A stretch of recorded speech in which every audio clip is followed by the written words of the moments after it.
Hello, how's it going, everybody? Today we are jumping into Matthew chapter 14, and I did not change it up top. I was thinking we could do 14 to 17 today, but I cut it down to 16. We might add 17 in there if we get through 14 to 16 at a relatively decent speed, but I have a feeling 14 to 16 is going to be plenty.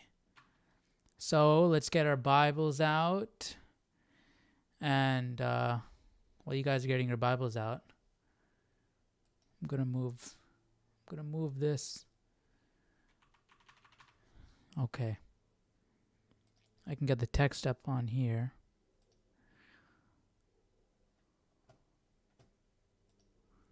Where'd the text go?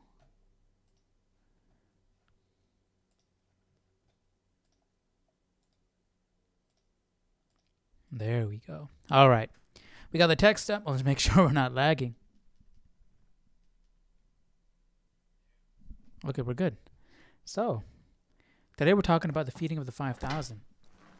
Feeding of the 5,000 is honestly, it's something special to me now because I was an extra in the feeding of the 5,000 on the Chosen. I still haven't watched the latest season yet. I'm thinking I might do, I don't know, I want to do like reviews to it on the channel or reactions to it on the channel. I feel like that could be cool.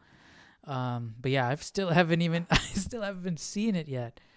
But yeah, every time I think about it, I feel like, I don't know, man, that's like the closest thing to actually experiencing what the feeding of the 5,000 is. I mean, imagine like having a huge field full of people dressed up in timely costumes, eating some bread and some fish. I mean, that's the closest at least I'm gonna get to experiencing what that could have felt like, you know. And I don't know. I keep putting it off, man. I'm like in the middle of editing a video. Like I when I went there, it was before I had the YouTube channel and I recorded some stuff. But then I came back and then I think it was before I started the YouTube channel. Either way, I wasn't sure what I was going to do. I was just recording stuff because, I mean, just because I'm there, might as well just record just for memory's sake. And I was like, hey, let's make a video about it. So I've edited a part of it.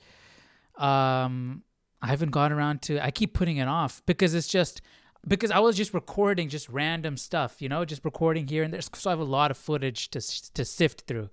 So, and it's not, you know, okay, so I'm making excuses. I should just get to editing that thing so I can put it up because I'm way late in putting that video up. It's like almost a year now.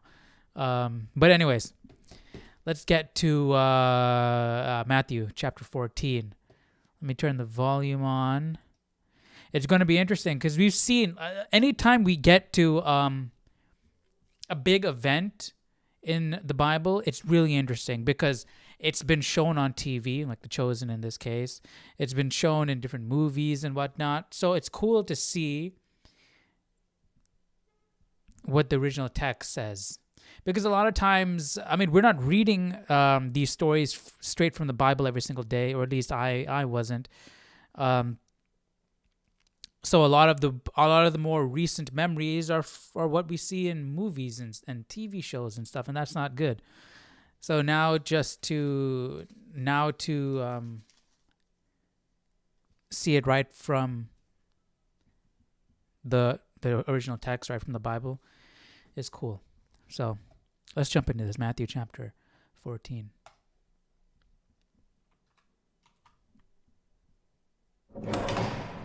At that time, Herod the Tetrarch heard the report about Jesus and said to his servants, "This is John the Baptist. He is risen from the dead, and therefore these powers are at work in him." What do you mean? For Herod had laid hold of John and bound him and put him in prison for the sake of Herodias, his What do you mean brother he's risen from Philip's the dead? wife, because John had said to him, "It is not lawful for you to have her."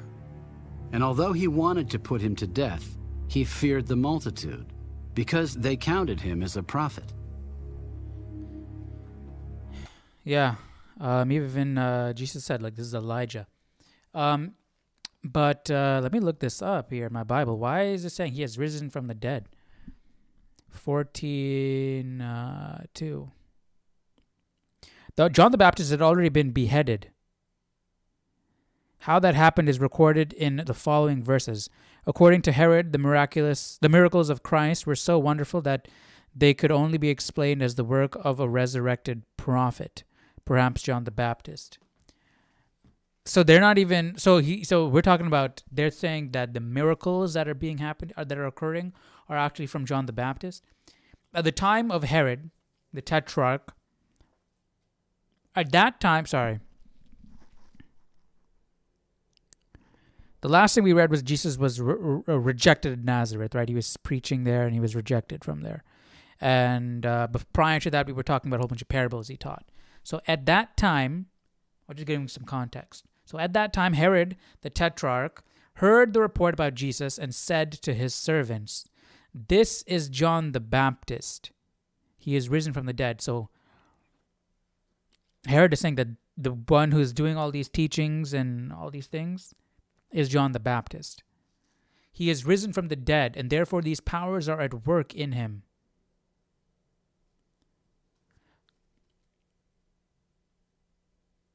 So it was easier for Herod to believe that John the Baptist rose from the dead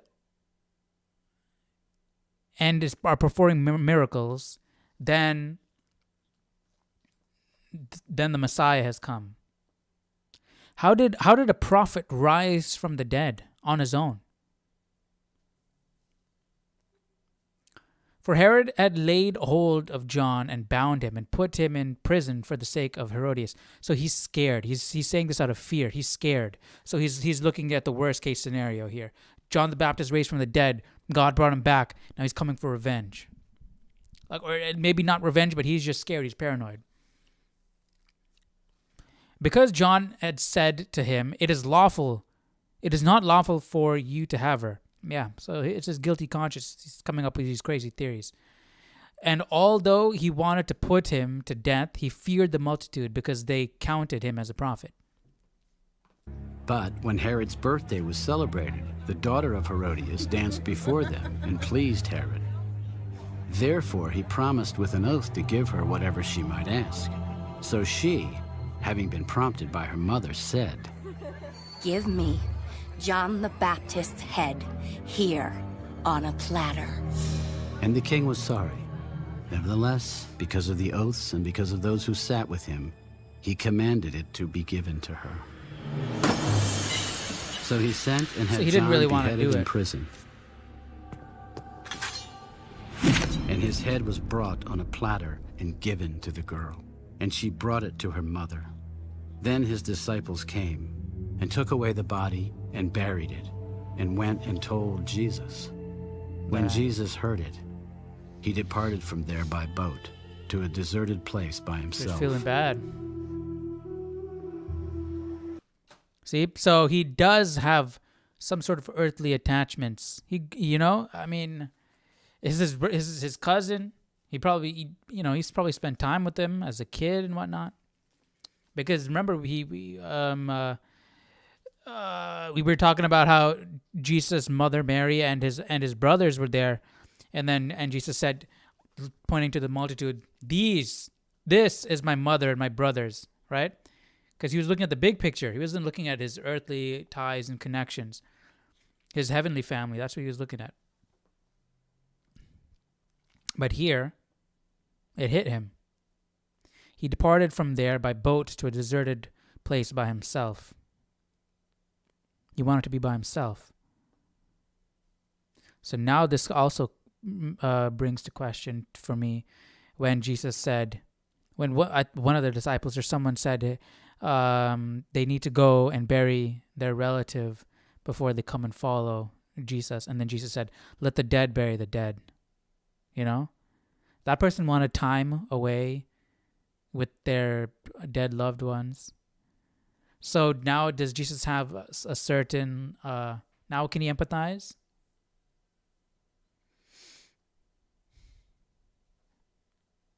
Because he is human on earth, still. So he is grappling with human issues. Even though he is a son of God, he is grappling with human issues and human emotions. So he is constantly trying to live up to his heavenly Father and live up to those duties. And it must be hard to separate yourself from everything that you've known growing up as a kid. And it seems like here, like now it's like, okay, he's getting a taste of that humanity. To a deserted place by himself.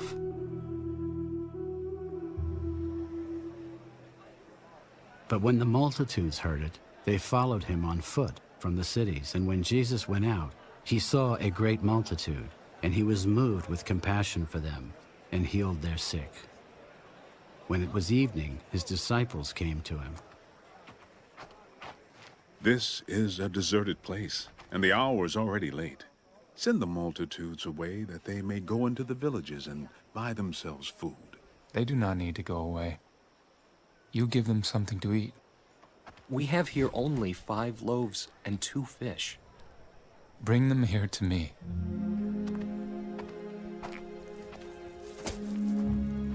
Then he commanded the multitudes to sit down on the grass.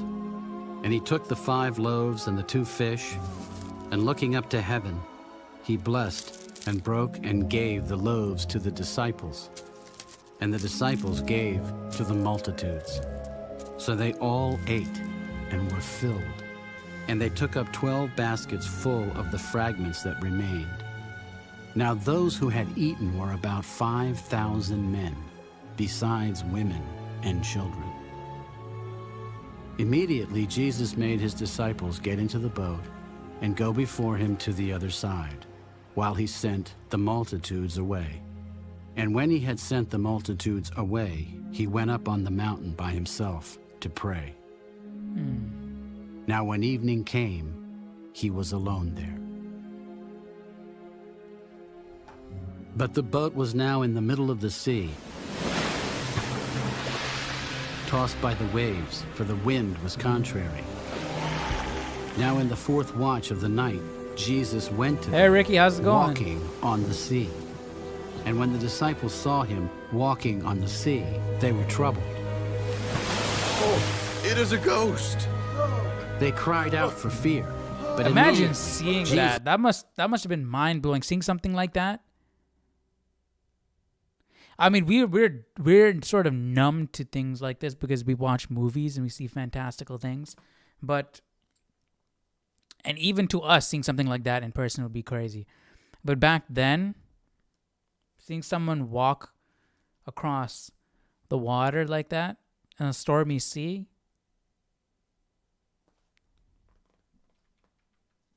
Saw him walking on the sea, they were troubled. Oh, it is a ghost! They cried out for fear, but immediately Jesus spoke to them. Be of good cheer! It is I! Do not be afraid! And Peter answered him, Lord, if it is you, command me to come to you on the water. Come! And when Peter had come down out of the boat, he walked on the water to go to Jesus. But when he saw that the wind was boisterous, And see, just listening to that and coming took faith, because the other disciples were like, "Whoa, it's a ghost," you know. So is Peter walking towards an evil spirit or something like that? So it took faith from not only from, hey, can I even walk on the water? I'm literally about to step into a storm, into a stormy sea, and I expect myself to walk on the water. That's crazy in and of itself. But I'm walking towards a ghost, but I'm having faith that that's Jesus. water to go to Jesus. But when he saw that the wind was boisterous, he was afraid, and beginning to sink, he cried out, Lord, save me! and immediately Jesus stretched out his hand and caught him. Oh, you of little faith. Why did you doubt? And when they got into the boat, the wind ceased. Then those who were in the boat came and worshipped him. Truly, you are the Son of God. Yeah. I mean, you need that reiteration of different things, right? Because it's sometimes it's too hard to believe. Like, I'm literally living. I mean, my life is history. Like, I mean, talking about the disciples. Like, I'm literally standing next to the Son of God. Holy cow! Like, sometimes you just can't believe it. You know what I mean? And so, seeing things like this, it's like, wow, truly you are the Son of God. They knew he was a Son of God, but it's just like, I don't know. You just need it's like you need to pinch yourself every once in a while, you know? And this is one of those moments where it's like, holy cow, this is actually happening. What is Ricky saying? In the beginning, God created the heavens and the earth. So, okay. I see what you're doing, Ricky. And void and darkness was upon the face of the deep, and the Spirit of God moved upon the face of the waters. And I don't, yeah, that's kind of cool. And the Spirit of God moved upon the face of the waters, and Jesus is now walking across a stormy sea, across the waters. So it's like very similar. It's like, I don't know, dude. It's cool. He was there in the beginning, and now he's here now, doing the same thing. Like, just to connect those two dots and say, hey, it's the same person doing the same thing, you know? Truly, you are the Son of God. That's cool. When they had crossed over, they came to the land of Gennesaret. And when the men of that place recognized him, they sent out into all that surrounding region, brought to him all who were sick, and begged him that they might only touch the hem of his garment. So here's my thing. I've always thought this. Are people believing in him as the Son of God, or are they believing in him as a healer? Do they want to be healed, and that's why they're coming to him? I'm sure. So what is healing them? Jesus always says, your faith has healed you. The faith that he could be healed? Well, I mean, it doesn't take that much faith, because he's a healer. He's a teacher. He's a prophet of God. They can do things. And so, you know, you want to be healed, and you'll try anything. So I feel like, you know, it's not, I don't know. You know what I mean? I don't know if they necessarily believed that he was the Son of God. Well, I don't think that all of them believed that he was the Son of God. I think their main motivation was that they wanted to be healed. And this guy was a healer. So they went to him to be healed. Some of them might not even have recognized that he was the Son of God. And that ties into what we were reading yesterday, how the reason why Jesus was using parables, because the people were not going to understand the truth anyways.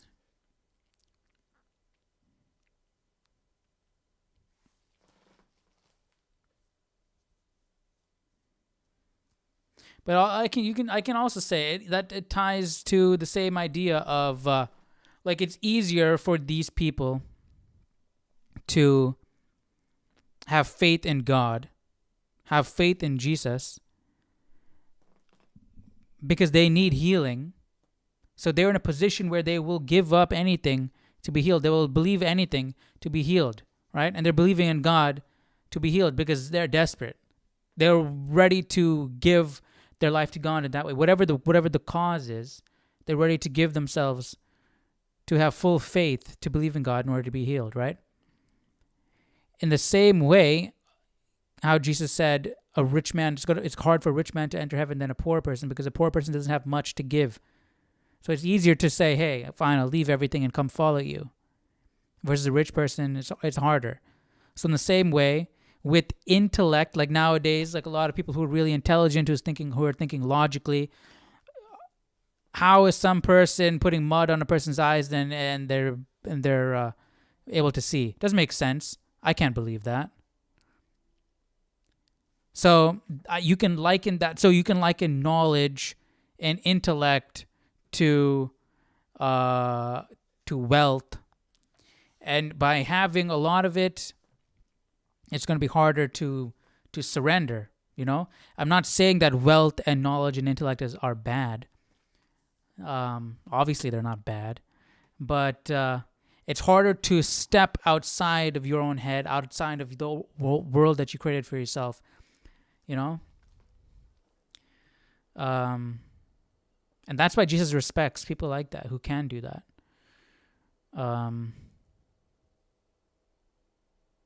Yeah, so that's why yesterday we were talking about the difference between the disciples who can recognize the kingdom of God versus the multitudes that have followed him, where he's speaking to in parables. So I don't know. That's cool. That's just. I hope I'm explaining that properly. It's not a perfect parallel, but I definitely do see a connection there.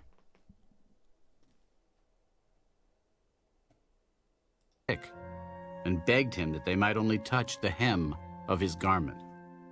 And as many as touched it were made perfectly well.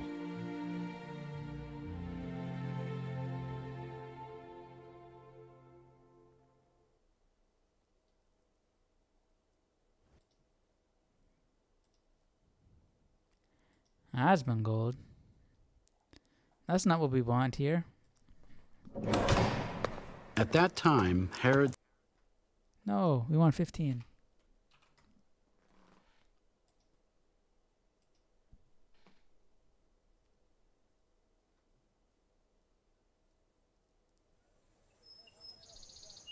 Then the scribes and Pharisees who were from Jerusalem came to Jesus.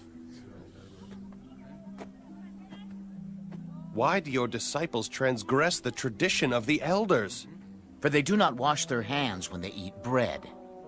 Why do you here we also go. transgress the commandment of God because of your tradition?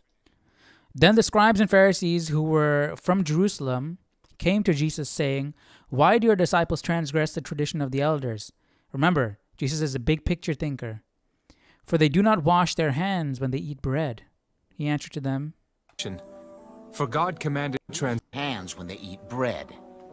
Why do you also transgress the commandment of God because of your tradition?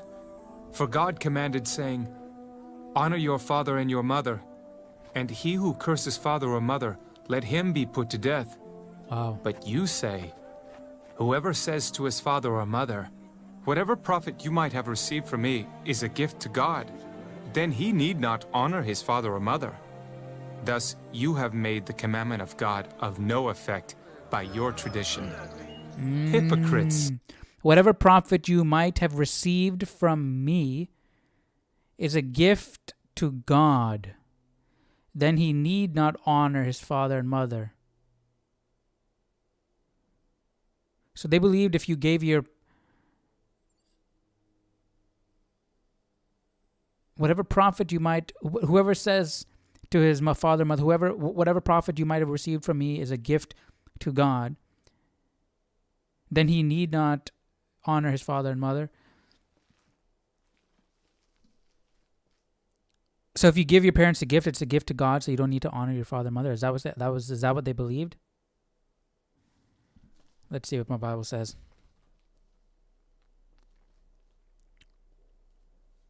So essentially what Jesus is saying is, hey, you're misinterpreting and changing the law. So what are you trying to call out over there? 15, let's see.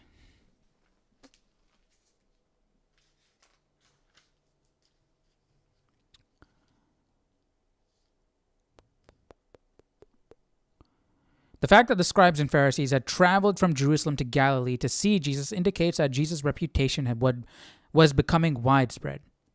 The tradition of the elders was not the law of Moses. It was the oral tradition based on interpretations of the law. They washed their hands ceremonially to remove defilement, not for hygienic purposes. In typical rabbinical style, Jesus answered the accusations of the scribes and Pharisees with a question, whereas they challenged Jesus for his disciples' violation of the teachings of former rabbis. Jesus challenged them for violating the commandment of God. The scribes and Pharisees were placing their own views above the revelation of God and yet claimed to be following them. Jesus was referring to a practice whereby people would dedicate their possessions to God so that they could use their finances for themselves and not for others. So you dedicated whatever profit you might have received from me is a gift from God. Then he need not honor his father and mother.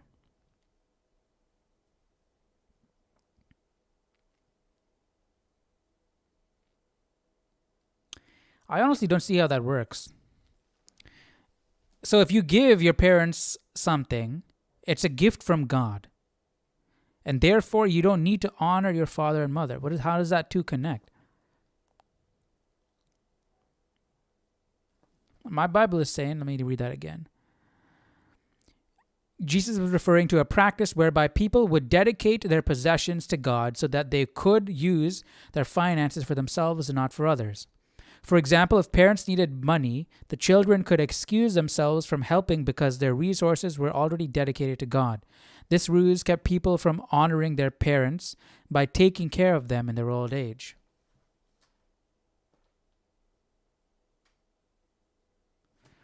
Okay. So if that is true, this interpretation is true, the way this is phrased is, whatever profit you might have received, so you haven't received, you might have received it from me, is actually a gift to God. So you're not getting that.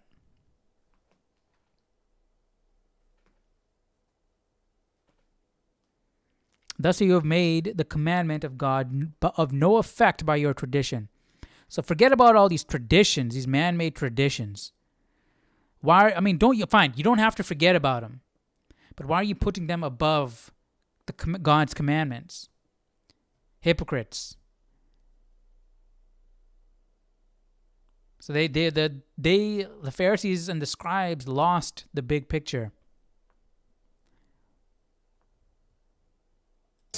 Well did Isaiah prophesy about you, saying, "These people draw near to me with their mouth and honor me with their lips, but their heart is far from me, and in vain they worship me, teaching as doctrines the commandments of men." Boom. When he had called the multitude to himself, like a perfect he puzzle said piece to right them, there. Hear and understand. Not what goes into the mouth defiles a man, but what comes out of the mouth, this defiles a man. Then his disciples came and said to him, Do you know that the Pharisees were offended when they heard this saying? Every plant. Hear and understand, not what goes into the mouth defiles a man, but what comes out of the mouth, this defiles a man. Which my heavenly Father has not planted will be uprooted. Let them alone. They are blind leaders of the blind. And if the blind leads the blind... Because they were talking about initially the washing of the hands, right? They were eating without washing their hands. Both will fall into a ditch. Then leaders of the blind. And if the blind leads the blind, both will fall into a ditch. Then Peter answered. So by not washing your hands and eating, you're not defiling yourself, because it's what that comes out of your mouth defiles a man, right? It's who you are, your characteristics, that dictates what comes out of your mouth, right? And that's what defiles you, not all these traditions and stuff that you made up. You know?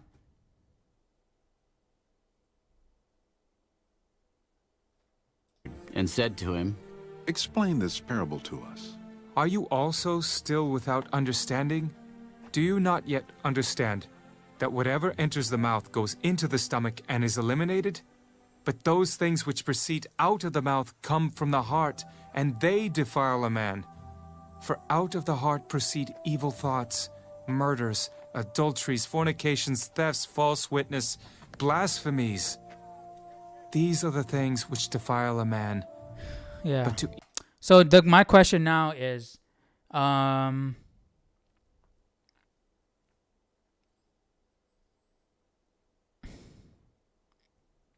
obviously, we talked about this in Mark also, right?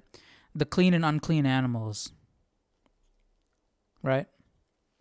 How far can you take it with the defiling? What are you putting in your body, you know? I mean, clearly there has to be a line, because you can't just drink alcohol and eat whatever junk you want to eat and say, hey, I'm not defiling anything, you know? Because you're being disrespectful to your body in that way. So, again, Jesus is looking at the big picture here. I need to stop looking at the details. Jesus is looking at the big picture. The focus is not on, this is what I'm interpreting. The focus is not on what you can't put in your body right now. The focus is on, we're talking about man-made tradition and law, how you need to wash your hands before you eat, and how they're putting that above God's commandment and God's word.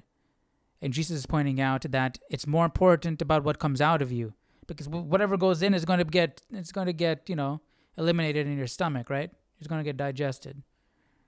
But those things which proceed out of the mouth come from the heart, and they defile a man. That's the focus. Don't be looking at all these small little minute things. Sure, they're good. I mean, maybe some of them are bad, but they're probably mostly good. But get these basics. Get the big picture first. Get your foundation right. eat with unwashed hands, evil thoughts proceed out of the mouth, come from the heart, and they defile a man. For out of the heart proceed evil thoughts, murders, adulteries, fornications, thefts, false witness, Those are blasphemies. The real, yeah. These are the things which defile a man.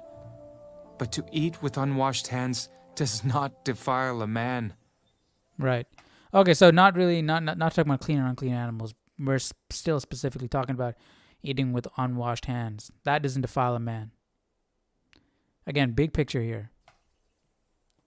Then Jesus went out from there and departed to the region of Tyre and Sidon. And behold, a woman of Canaan came from that region and cried out to him, Have mercy on me, O Lord, Son of David. My daughter is severely demon-possessed. But he answered her not a word, and his disciples came and urged him, Send her away. Ricky, what do you mean? Does the true interpretation of the true interpretation of the word has been wrong? What do you mean?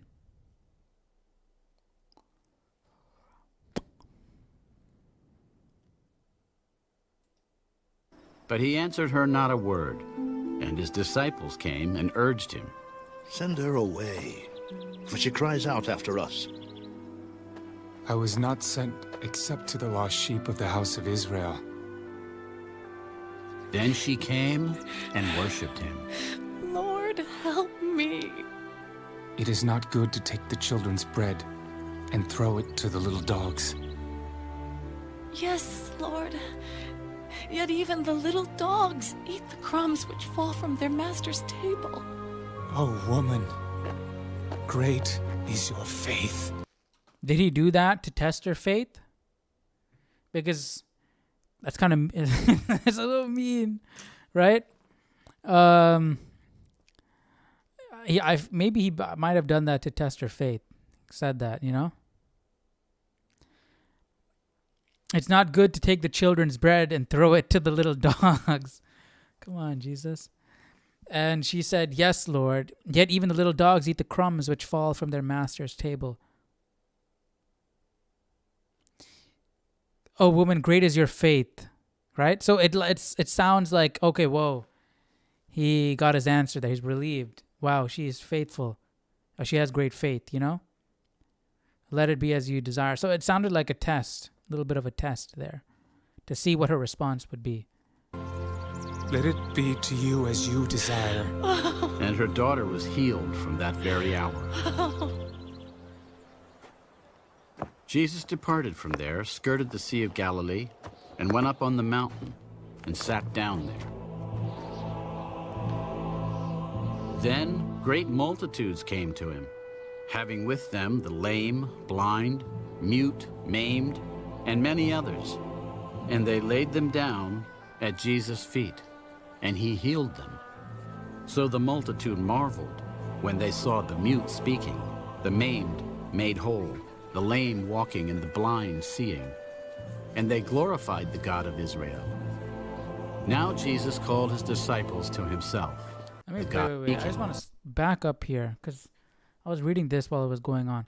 And his disciples came and urged him, saying, "Send her away, for she cries out after us." But he answered and said, "I was not sent except to the lost sheep of the house of Israel." So is Jesus kind of agreeing with them, saying that, hey, I was sent for these guys? Then the woman came and worshipped him, saying, "Lord, help me." And then he said, "It is not good to take the children's bread and throw it to the little dogs." So he's calling the house of Israel the lost sheep. He's calling them his children. So he's sort of sidelining everybody else. You know? Is that as a test? Or did he actually believe that up until this point? To some extent. Like God is the God of Israel. But remember, God said he'll let anybody come to the temple and to Jerusalem as long as they, change their ways and are faithful to him, Let me pull up the commentary. Because, God created everybody, the Gentiles, the Jews. So, my Bible said, this verse demonstrates Christ's commitment to Israel, whom he called lost sheep. Jesus would always give the Jews the first opportunity, to accept him as their Messiah.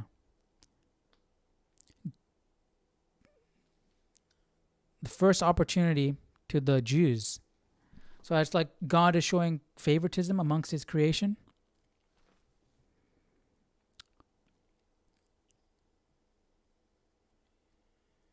But he ended up not showing favoritism, right? Because he healed the woman.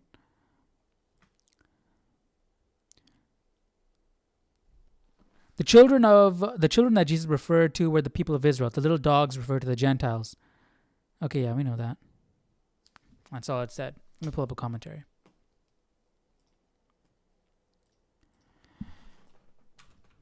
Matthew 15 commentary.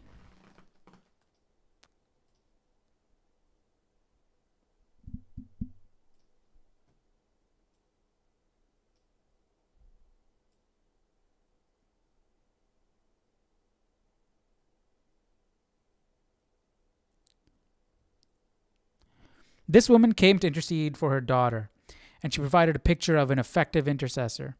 Her great need taught her how to pray. When she came to Jesus, she made her daughter's needs her own. This Gentile woman also understood who Jesus was. Many of Jesus' own countrymen didn't know who Jesus was, but this woman of Canaan knew, right? Lord, O Lord, Son of David. She knew he was the Messiah from the line of David. Perhaps this woman knew that Jesus had healed Gentiles before. Yet, what made this encounter unique is that Jesus did those miracles as Gentiles came to him in Jewish territory. Here, Jesus came to Gentile territory and met this woman. But he answered her not a word. But he answered her not a word. Though the Gentile mother interceded for her daughter, Jesus did not immediately give her an encouraging reply. His reticence drew a more energetic and faith-filled response from the Gentile woman. So, is he testing her here? As Augustine says, the word spoke not a word. That's cool. And that was so unlike him. Yeah, that's why I feel like, was it a test? What's going on? And he was also so ready with responses to the cry of grief. And he who was always so ready with responses to the cry of grief had no response for her. Send her away, for she cries out after us. It is likely that the disciples meant send her away by giving her what she wants. It is entirely possible that they just wanted her to go away, and the easiest way was for Jesus to fix her problem. Or just go away, don't fix, who cares? She's a Gentile, you're not here for her, go away. Send her away. The same verb in Luke 2:29 applies to dismissal with desire satisfied. So the same verb is used to mean dismissal with desire satisfied. So that's where they're thinking, send her away. But I mean, she's probably irritating us, whatever. So heal her and send her away. Give her what she wants, and so she can go.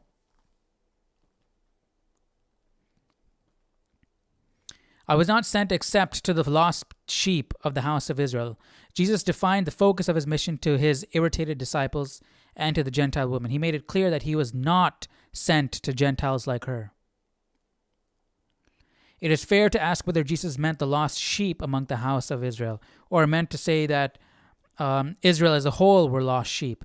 Jesus' instructions to his disciples in Matthew 10:6, go rather to the lost sheep of the house of Israel, would seem to imply the latter, right? Because because they were supposed to go throughout all of Israel, to all the cities of Israel.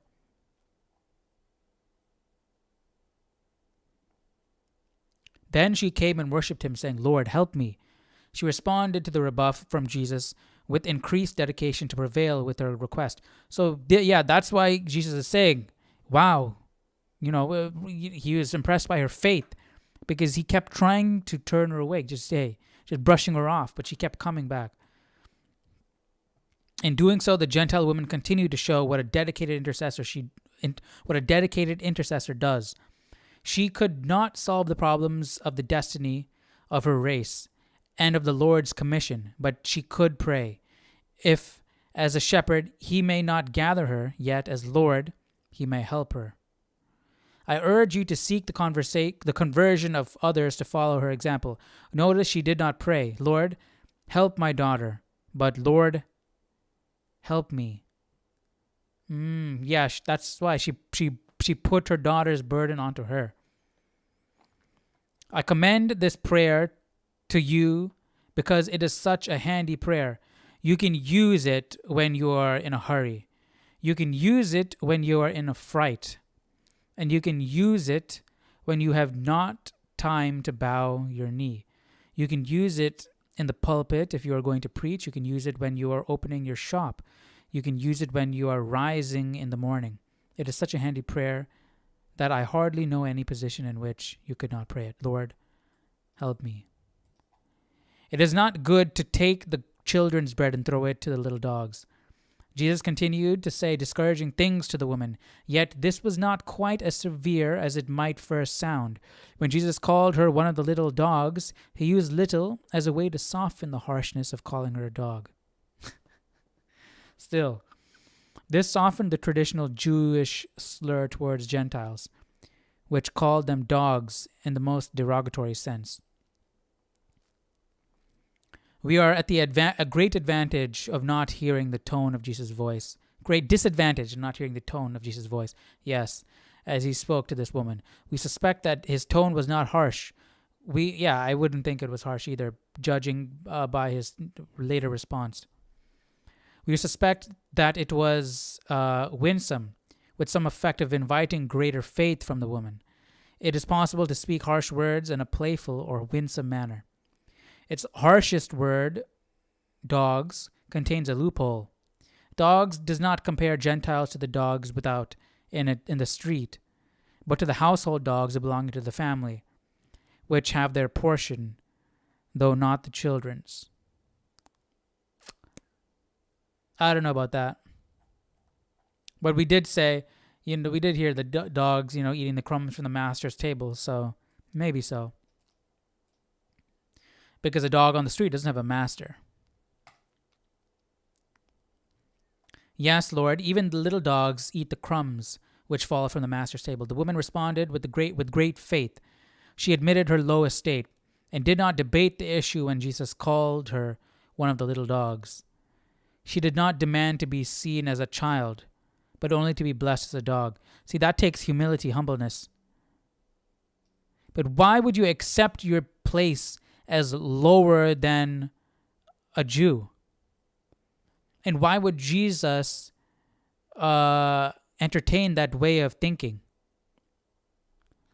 It was as if she said, Jesus, I understand that the focus of your ministry is to the Jews, that they have a special place in God's redemptive plan. Yet I also understand that your ministry extends beyond the Jewish people, and I want to be part of that extended blessing. Yeah, that takes a lot of faith, a lot of humbleness from this woman.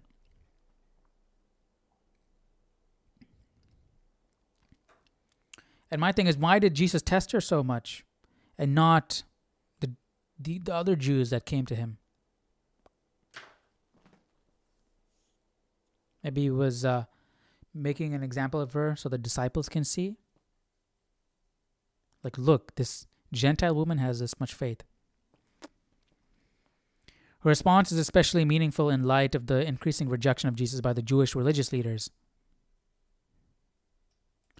It was as if the woman said, I'm not asking for the portion that belongs to the children, just the crumbs that they don't want. In the flow of Matthew's gospel, there was more and more that the Jewish religious establishment did not want to receive. These were two faith-filled words, yet even. She accepted Jesus' description and asked for mercy despite it, or perhaps because of it. She would not give over, though he gave her 3 repulses. So, as she said, like Jacob, I will not thee go until thou bless me. And as he, like a prince, so she, like a princess, prevailed with God and obtained the thing that which she desired.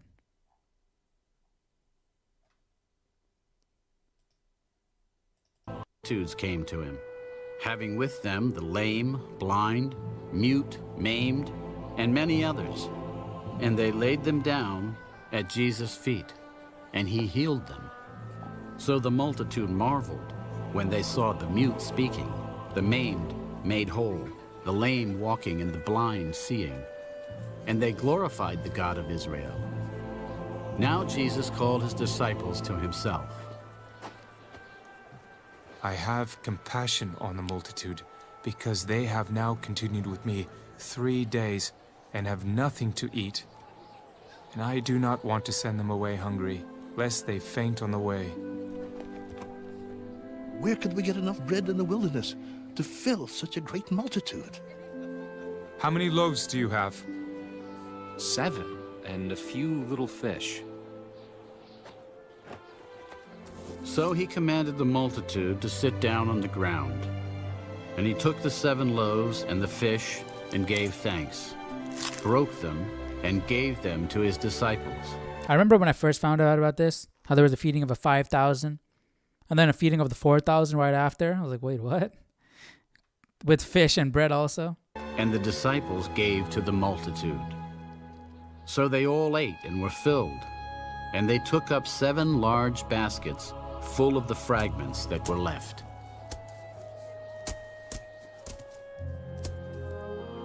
I mean, come on, disciples. Where could we get enough bread in the wilderness to fill such a great multitude? You're starting off with more than you had last time with the 5,000. You had 5 loaves and 2 fish. Here you got 7 loaves and a few little fish. Probably like 3 or so. So, come on, you know exactly where. Just like what happened last time. Now those who ate were 4,000 men, besides women and children. And he sent away the multitude, got into the boat, and came to the region of Magdala.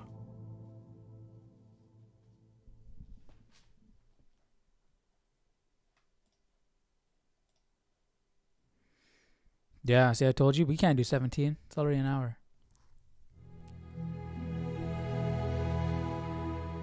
Then the Pharisees and Sadducees came, and testing him, asked that he would show them a sign from heaven. When it is evening, you say, it will be fair weather, for the sky is red. And in the morning, it will be foul weather today, for the sky is red and threatening. Hypocrites! You know how to discern the face of the sky, but you cannot discern the signs of the times. A wicked and adulterous generation seeks after a sign, and no sign shall be given to it except the sign of the prophet Jonah. And he left them and departed. What does that mean? Except the sign of the prophet Jonah.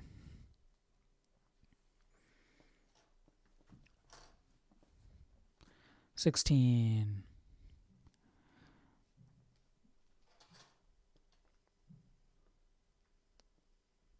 Then the Pharisees and Sadducees came and, testing him, asked that he would show them a sign from heaven. He answered them, to show that he's God, right? Perhaps the scribes and Pharisees were thinking of signs such as the fire from heaven that answered Elijah's prayer, the plagues on Egypt, or the sun standing still. And he answered to them, when it is evening, you say it will be fair weather, for the sky is red. And in the morning, it will be foul weather today, for the sky is red and threatening. Hypocrites, you know how to discern the face of the sky, but you cannot discern the signs of the times. So you're asking for proof to show that I am the Messiah?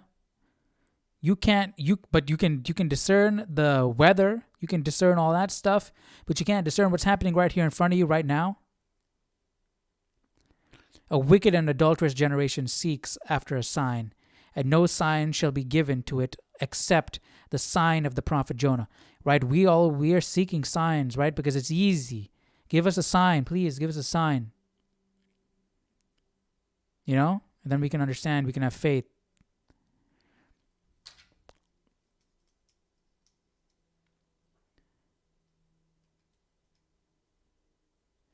But Gideon asked for signs, but the fleece, God was fine with that. I mean, Gideon went pretty hardcore with it, right?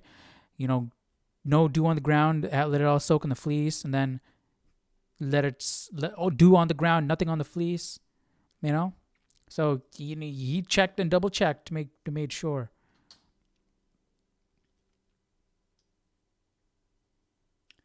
Previously, Jesus had withdrawn in the face of opposition. Here he left the Pharisees and Sadducees, meaning that he abandoned or forsook them. Jesus deserted these religious leaders as reprobates. Let me pull up a commentary to get what it means by a sign of the prophet Jonah. Because Jonah was prophesying, hey, to Nineveh, you need to change your ways, or there's going to be a destruction. But that could be any of the prophets. Spelled it wrong again.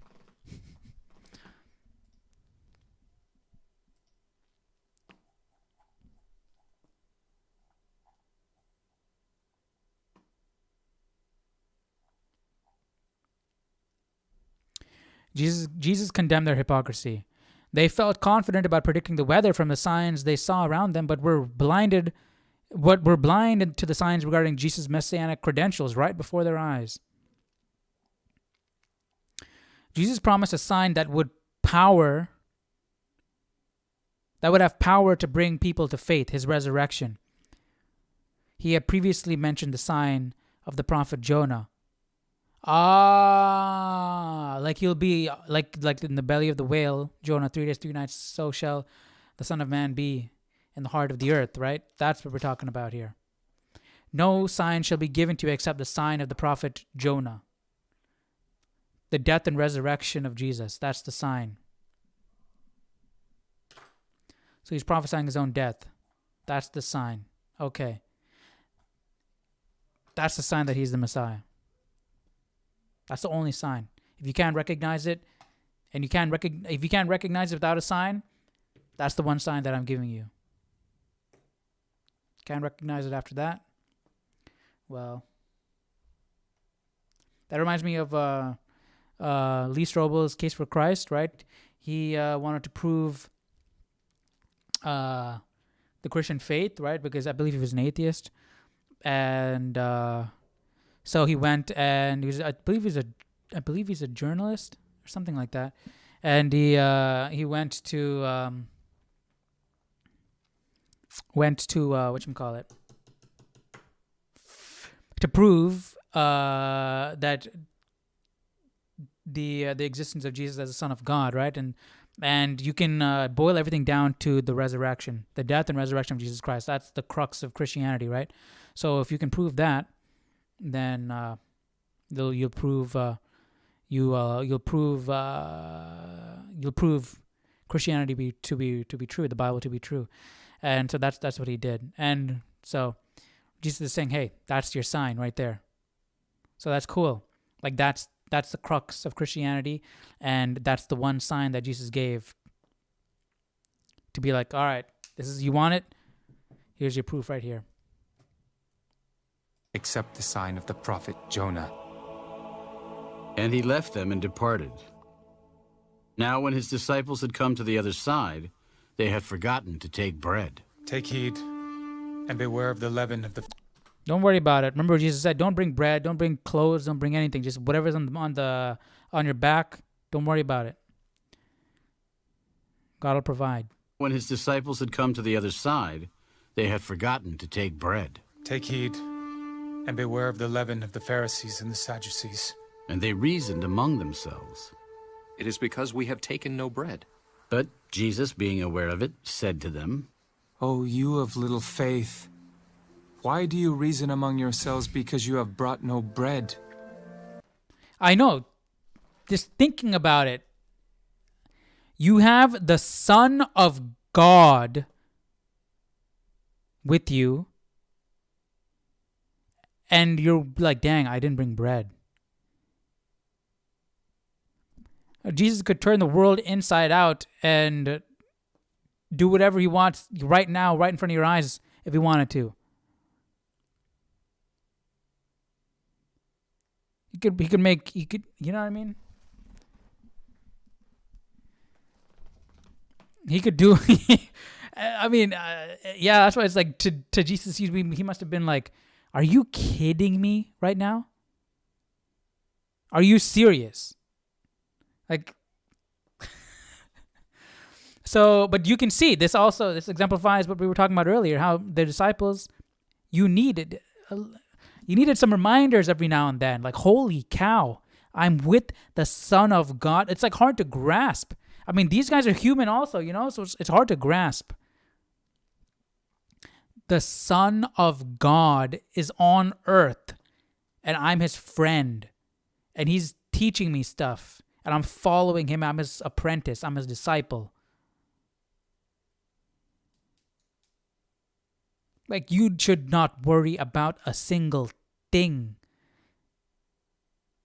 You know? You should. That's why Jesus is like, you of little faith. Jesus must have been like, these guys still don't get it. Holy cow, they don't get it. Do you not yet understand? Or remember the 5 loaves of the 5,000 and how many baskets you took up? Nor the 7 loaves of the 4,000 and how many large baskets you took up? Yeah. How is it you do not understand that I did not speak to you concerning bread, but to beware of the leaven of the Pharisees and Sadducees? Then they understood that he did not tell them to beware of the leaven of bread, but of the doctrine of the Pharisees and Sadducees. When Jesus came into the region of Caesarea Philippi, he asked his disciples, Who do men say that I, the Son of Man, am? Some say John the Baptist, some Elijah, and others Jeremiah or one of the prophets. But who do you say? My question is, why would they say that? Did the Jews believe in any form of reincarnation? Why would they think that? We looked it up prior. When we were looking at Mark, and there are multiple schools of thought in the Jewish community regarding the afterlife, because there's no second coming, like how it's described in Revelation for a Jew. So how does it work? How does going to heaven work? When you die, how are you going to heaven? Jesus is not coming to take you to heaven. So how does it work in Judaism? So we looked it up, and there was a few different schools of thought. I can look it up right now.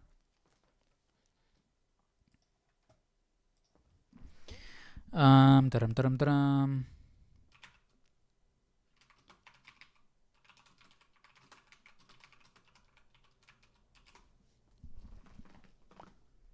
Is there a Jewish afterlife? Judaism is famously ambiguous about this matter. The immortality of the soul, the world to come, and the resurrection of the dead all feature prominently in Jewish tradition, but exactly what these things are and how they relate to each other have always been vague. Versus in Christianity, it's literally chronologically, boom, it tells us straight up what's going to happen.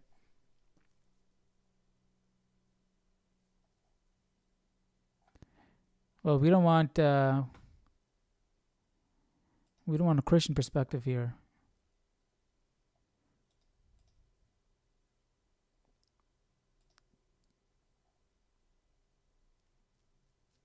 One of the fundamental beliefs of Judaism is that life does not begin with birth, nor does it end with death. This is articulated in the verse in Kohelet, Ecclesiastes, and the dust returns to the earth as it was, and the spirit returns to God who gave it. Let me just look for re-incar. Yeah, some people believed in reincarnation. Some people believed in a world to come. I'll put this in the description so you guys can check out. Say that I am. Simon Peter answered, You are the Christ, the Son of the living God. Blessed are you, Simon Bar-Jonah. For flesh and blood has not revealed this to you, but my Father who is in heaven. And I also say to you that you are Peter, and on this rock I will build my church, and the gates of Hades shall not prevail against it. And I will give you the keys of the kingdom of heaven, and whatever you bind on earth will be bound in heaven, and whatever you loose on earth will be loosed in heaven. What does that mean? Whatever you bind on earth will be bound in heaven. Whatever you loose on earth will be loosed in heaven. What does that mean? 16:19.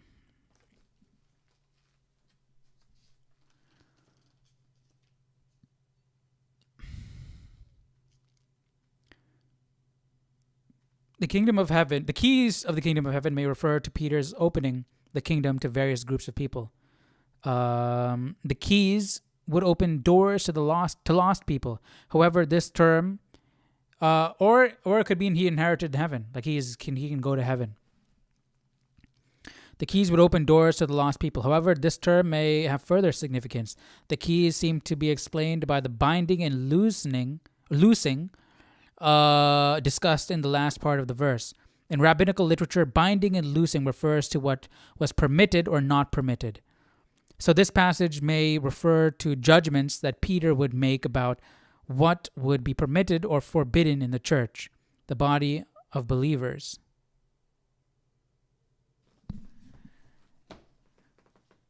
And I will give you the keys of the kingdom of heaven, and whatever you bind on earth will be bound in heaven, and whatever you loose on earth will be loosed in heaven. So we're talking about people here. The people that Peter collects will be in heaven as well. Let me look up another commentary.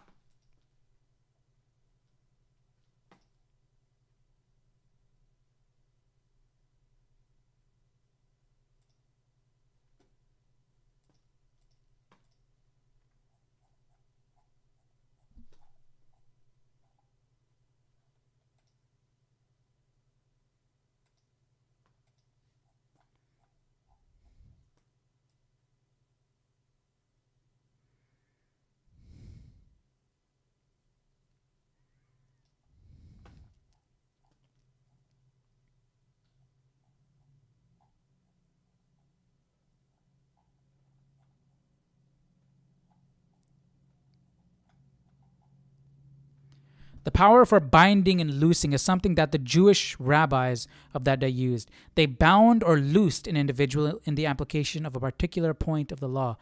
Jesus promised that Peter and the other apostles would be able to set the boundaries authoritatively for the new covenant community. This was the authority given to the apostles and the prophets to build a foundation. We should understand this as Jesus giving both the permission and the authority to the first generation apostles to make the rules for the early church. And indirectly, the inspired writings would guide all generations of Christians. The authority that Peter carries is not an authority which he carries alone, as may be seen from the repetition of the latter part of the verse in Matthew 18:18, with reference to the disciple group as a whole. Binding and loosing let me go back and read the text again. And whatever you bind on earth will be bound in heaven, and whatever you loose on earth will be loosed in heaven. They bound and loosed an individual in the application of a particular point of the law. You bound and loose an individual. So why are we talking about setting boundaries of the authoritative church of the new covenant of the early church, setting the foundation of the early church? And it's directly into heaven.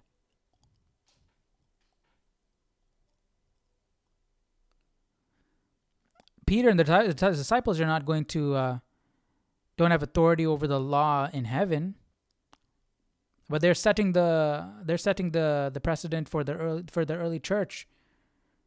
They're setting the boundaries for the new covenant community, and that's going to transcend into heaven also. That doesn't make any sense, really, right?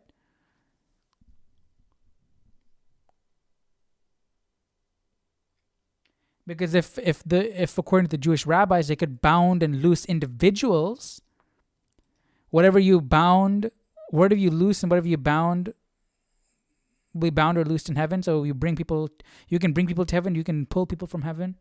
So it's your responsibility to go out and speak to the masses and evangelize and bring people to heaven. Is that? I'm not sure. What do you guys think? Binding and loosing were administrative terms in daily Jewish life. Whenever a Jew came up against the law of Moses, the Jewish person was either bound or loosed in regard to the law. To loose was to permit. To bind was to prohibit. So whatever. Oh, okay. So they are. Okay. So whatever is permitted. So I mean, they can decide what is permitted and prohibited in heaven.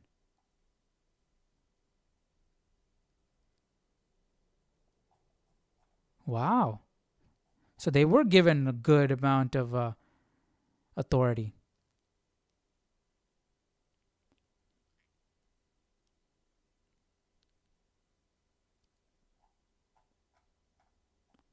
Binding and loosing were administrative terms in daily Jewish life. Whenever a Jew came up against the law of Moses, that person was either bound or loosed in regard to that law.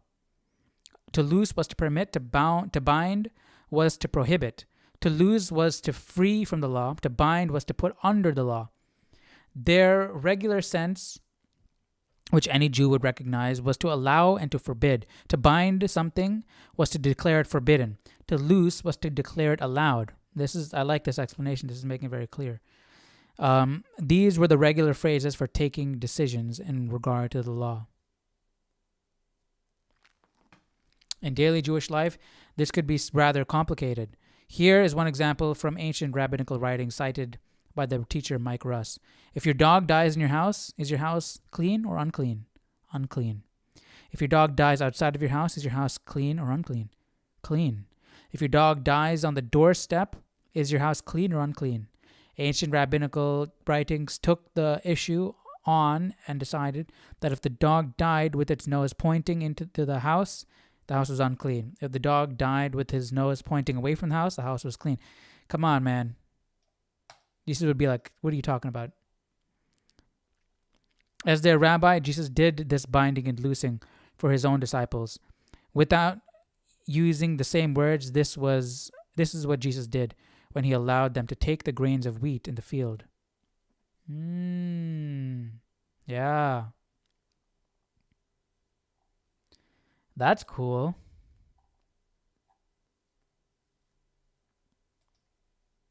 On earth will be bound in heaven, and whatever you loose on earth will be loosed in heaven. Then he commanded his disciples that they should tell no one that he was Jesus the Christ. From that time, Jesus began to show to his disciples that he must go to Jerusalem and suffer many things from the elders and chief priests and scribes, and But be the disciples killed, didn't realize it up and until be then? raised the third day. Then Peter took him aside and began to rebuke him. Far be it from you, Lord. This shall not happen to you. Get behind me, Satan. You are an offense to me. Dang. For you are not mindful of the things of God, but the things of men. Then Jesus said to his disciples, If anyone desires to come after me, let him deny himself and take up his cross and follow me. For whoever desires to save his life will lose it. But whoever loses his life for my sake will find it. It's hard to take up your cross. It's hard to follow Jesus in the first place, and to take up your cross and follow him. But once you get to heaven, Jesus is going to get rid of that cross, right? That cross is going to be tossed aside. Your burden will cast away. Life for my sake will find it. For what profit is it to a man if he gains the whole world and loses his own soul? Yeah. So don't think about right now, immediate, right? That's the problem with today, right? We want immediate gratification. But Jesus is like, no, look ahead. Look at the end goal. Keep your eye on that. Don't let immediate pleasures and immediate gratification ruin your chances of entering the kingdom of heaven. Or what will a man give in exchange for his soul? For the Son of Man will come in the glory of his Father with his angels, and then he will reward each according to his works. So it'll be worth it. Assuredly, I say to you, there are some standing here who shall not You need to be taste death strong-willed till they see the Son of Man coming in his kingdom. This is where people have a lot of questions. Assuredly, I say to you, there are some standing here, alive right now, who shall not taste death till they see the Son of Man coming in his kingdom. Well, Jesus hasn't come yet. So how does this make any sense? That's why I've seen there are people who believe that Jesus did come. The second coming actually already happened. And I talked about this earlier. And we're living in the time of deception, right? Satan is ruling the earth and everyone's being deceived. That's probably why we don't even know that Jesus came. Right? That's a theory that people have to make this make sense. Let's see if my Bible can give us an answer about that. 16:28. This verse anticipates the transfiguration in chapter 17, coming in his kingdom. Surely I say to you, there are some standing here who shall not taste death till they see the Son of Man coming in his kingdom. That I don't think that that's a good interpretation, because literally all of them are not going to taste death. That's literally happening right next in chapter 17. But it's saying some of you here shall not taste death. So I don't think that's the correct interpretation. This verse anticipates the transfiguration in chapter 17. Several reasons point to this conclusion. Well, let's see. Maybe I'm completely wrong. It is Peter's interpretation in 2 Peter chapter 1, verse 16 to 18. Okay, well, we'll get to that in Peter. So Peter interpreted this as in the Son of Man coming in his kingdom. He interpreted that as the transfiguration. The three synoptic gospels, John omits the account of the transfiguration. All place the transfiguration immediately after this prediction. And 3, some, not all, of the apostles saw the transfiguration. In the transfiguration, Peter, James, and John saw a preview of the kingdom. But we're not talking about just seeing. Hey, some will see, some won't see. We're talking about some of you here will not taste death till they see the Son of Man coming in his kingdom. That sounds like a while away. Some of you are still going to be alive tomorrow, because that's when the transfiguration is about to happen. You know what I mean? Like it doesn't flow. We'll see how Peter words it when he talks about it, because apparently that's his interpretation of it. But yeah, some people believe that Jesus has already come, and that's how they make sense of this. We could do a separate video on that because it's an interesting topic. It's an interesting thing to discuss. I don't know how theologically sound that is. We'll see as we go through the New Testament. But especially looks like when we jump into Peter, we might get a little bit more information. But hope you guys enjoyed Matthew 14, 15, and 16. I thought it was really interesting. So tomorrow we're jumping into, obviously now, you guys know, the transfiguration on the mount, right? So that's obviously a very impactful moment in the New Testament. So that'll be nice to see. So hope you guys enjoyed our reading today. Tomorrow we'll jump into chapter 17 and continue from there. And hope you have a great rest of your day. I'll see you tomorrow. Take care. Bye-bye.